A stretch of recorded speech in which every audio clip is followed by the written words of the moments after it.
Is Iran behind this?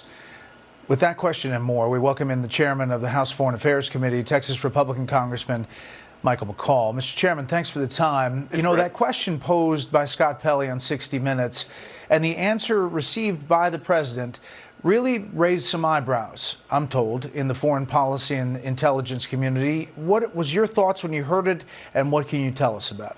I don't understand this attempt to downplay Iran's role and sweep it under the rug. Iran is behind all of this. Their fingerprints are all over this. Iran provides $150 million per year to Hamas and weapon systems that they use to kill innocent civilians in Israel. Of course they're behind this. All their proxies, Hamas is a proxy of Iran, Hezbollah is a proxy of Iran, and the Iran-backed Shia militias in Iraq and elsewhere are all backed by Iran. So the idea that they're somehow not behind this really defies common sense. What I don't want to see is more funding. Today, I'm introducing my bill to freeze those $6 billion of assets through sanctions so that we don't fund more of this terror that Iran is funding across the Middle East. Yeah, let alone the billions of dollars from oil sales that Iran has because of loosened sanctions. But, you know, we have the New York Times, the Washington Post, the Wall Street Journal, all with reporting that Iran was intricately involved in the planning. Reuters has this story out. Hamas-Iran leaders agree to continue cooperation after attack on Israel. During their meeting in Qatar's capital, Doha, Iran foreign minister praised the rampage as a historic victory that had dealt a setback to Israel's occupation of Palestinian territory. Not to dwell on this, but you think the administration is somehow soft-pedaling this to avoid talking about its own Iran policy?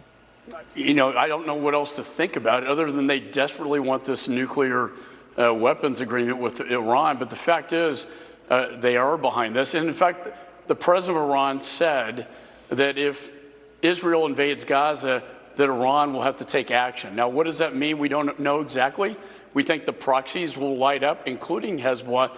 And Bret, this is the nightmare scenario that we've always been briefed on in the national security space, is if you will, a southern front with Hamas and then a northern front with Hezbollah. Remember, Hezbollah is really the A team here. They're not. They're much better than Hamas. They have 100,000 rockets and precision-guided weapons that could overload the entire Iron Dome in Israel. That is the fear factor. So far, we've been able to keep them out of this fight, but if they get into it, it is going to light up the Middle East in many ways. And to your point about American soldiers, it will call into question what is going to be the role of the United States to defend Israel and to stop this. Yeah. What do you think the extent of that ready warning for U.S. troops is? Does it have more to do with American hostages possibly, or is it on standby for some kind of action with Israel? I think it's two things. One, special operators. Look, in 2004 in Fallujah, we had to go house to house and liberate hostages and kill terrorists. And that's exactly what we're very good at that.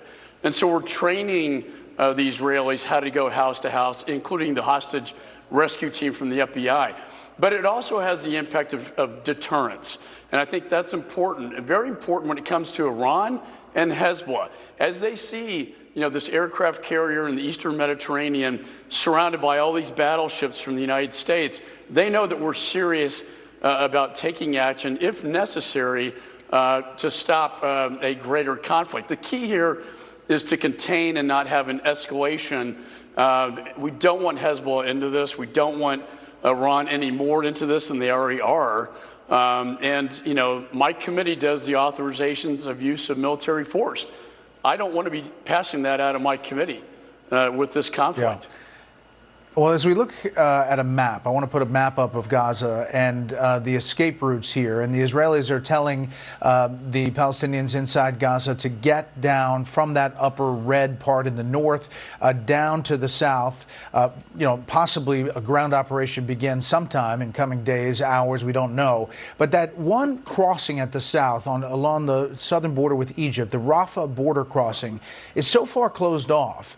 I mean, what do you tell people people? Are there diplomatic talks about that? Egypt's worried about who is coming across that border, a unique thought process, wondering who's coming across the border, but they are stopping people at that border. What's the latest with that? Well, Hamas is responsible for most of this, if not all of it. So you're absolutely right, though. We don't want to see 1 million innocent civilians trapped. And so I just got off the phone with the ambassador from Qatar. I've talked to Egypt.